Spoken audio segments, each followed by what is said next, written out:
Hello મિત્રો, વિડીયોમાં તમારું સ્વાગત છે। ગંગા યમુના નદીની જેમ નર્મદા નદી પણ લાખો લોકો માટે એક આસ્થાનું કેન્દ્ર છે। આ નદીના કિનારે શ્રદ્ધાળુઓ દૂર દૂરથી સ્નાન અને ધ્યાન કરવા માટે આવે છે। સામાન્ય રીતે કોઈ પણ નદી પશ્ચિમ દિશાથી પૂર્વ તરફ વહેતી હોય છે, પરંતુ શું તમે જાણો છો કે એક નદી એવી પણ છે જે પૂર્વથી પશ્ચિમ દિશા તરફ વહેતી બંગાળની ખાડીમાં મળવાને બદલે અરબ સાગરમાં મળી જાય છે।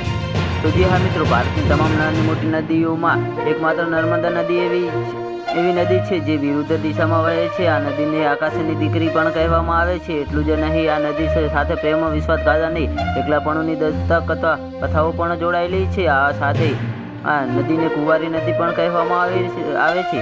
અને શા માટે તે વિરુદ્ધ દિશામાં વહે છે, આવો જાણીએ વૈજ્ઞાનિકોનું કારણ।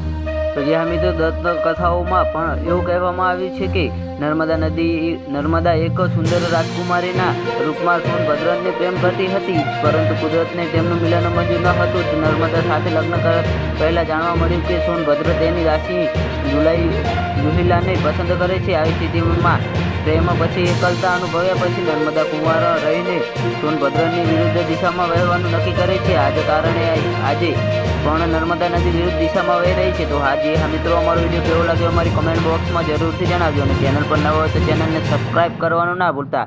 વિડીયો પૂરો જોવા બદલ તમારો ખૂબ ખૂબ આભાર।